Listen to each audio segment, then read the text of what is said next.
Have you ever felt a chill run down your spine while watching the news lately? A sense of déjà vu, like we've seen this all before? It's a feeling many of us share. A nagging question that keeps popping up: are we closer to World War III than ever before?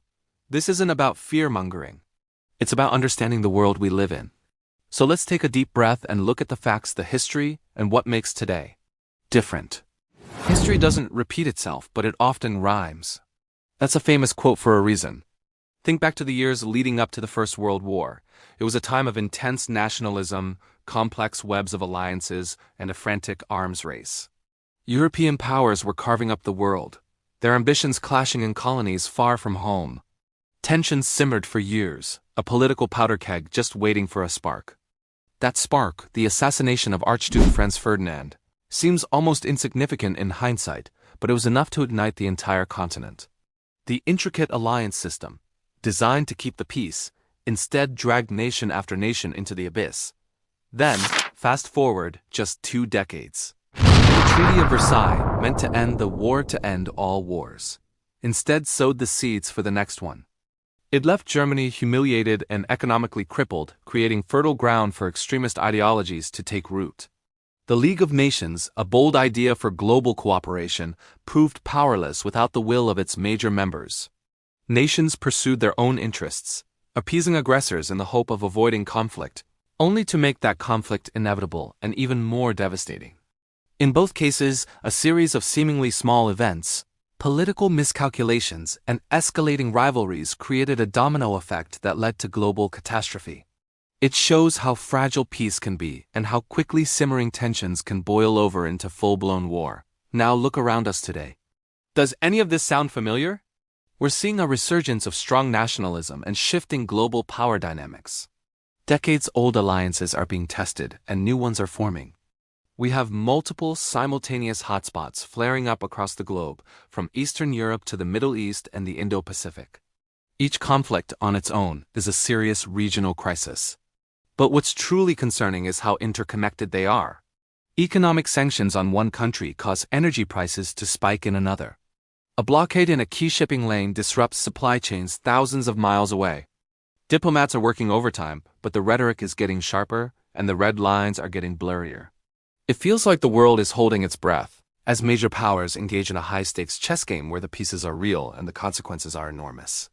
It's this web of interconnected crises that creates a sense of systemic risk, where a fire in one part of the world could easily spread to others. But here's the crucial difference, the factor that makes our era unique and arguably more dangerous. The nature of warfare itself has fundamentally changed.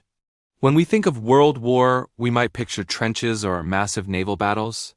But a Third World War would likely look very different. Today, the battlefield is everywhere. It's in cyberspace, where hackers can cripple a nation's infrastructure, power grids, banking systems, hospitals, without a single shot being fired. Imagine waking up one day to no electricity, no internet, no access to your money. That's the power of cyber warfare. It's also being fought in space, with satellites that control our GPS, communications, and military intelligence becoming prime targets. Disrupting these systems could throw our technologically dependent society into chaos. Then there's economic warfare. We're not just talking about tariffs anymore. We're talking about weaponizing supply chains, controlling access to critical resources like microchips and rare earth minerals, and using financial systems to cripple an opponent's economy. This is a quieter, less visible form of conflict, but its effects can be just as devastating as a traditional military campaign. And let's not forget about the information front. Disinformation campaigns on social media are designed to sow division, erode trust in institutions, and manipulate public opinion both at home and abroad. We are all soldiers in this information war, whether we realize it or not. The line between peace and war is no longer a clear one. It's a blurry, continuous spectrum of competition and conflict. This new, multi-domain warfare means that a global conflict might not start with a grand declaration, but with a series of cascading system failures, making it harder to identify the point of no return. So what does this all mean for you and me, for ordinary people just trying to live our lives? The impact of this global instability is already here. You feel it every time you go to the grocery store and see prices rising. That's inflation fueled by disrupted supply chains and geopolitical uncertainty. You feel it at the gas pump, as conflicts in energy-producing regions send shockwaves through the global market.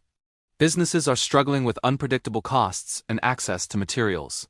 Planning for the future, whether it's for a family or a company, becomes incredibly difficult when the ground beneath our feet feels so unstable, but the impact goes beyond our wallets. It creates a pervasive sense of anxiety and insecurity.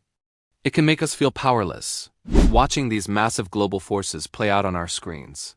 The constant barrage of negative news can be draining, affecting our mental health and our outlook on the future.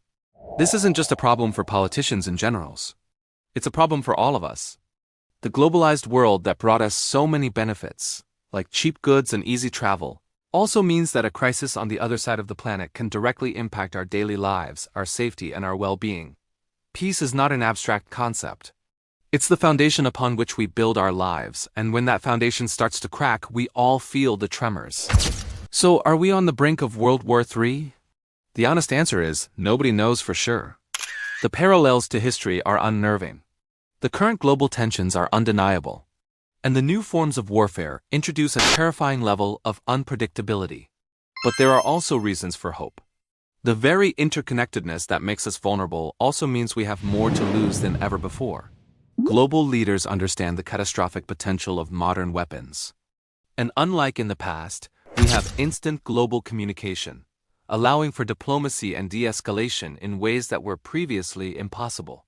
The future is not written. It is shaped by the choices we make today. It's shaped by our leaders, but it's also shaped by us, by our ability to stay informed, to resist division, to demand peaceful solutions, and to hold on to our shared humanity. The question isn't just whether we are closer to a world war, but what are we, as a global community, going to do about it? This is a conversation we all need to be having. What do you think? Looking at the world today, what worries you the most, and where do you see a glimmer of hope? Let me know your thoughts down in the comments. It's a heavy topic, but talking about it is the first step. Thanks for watching, and if you found this discussion valuable, please consider liking the video and subscribing for more deep dives into the issues that shape our world. Stay safe and stay informed.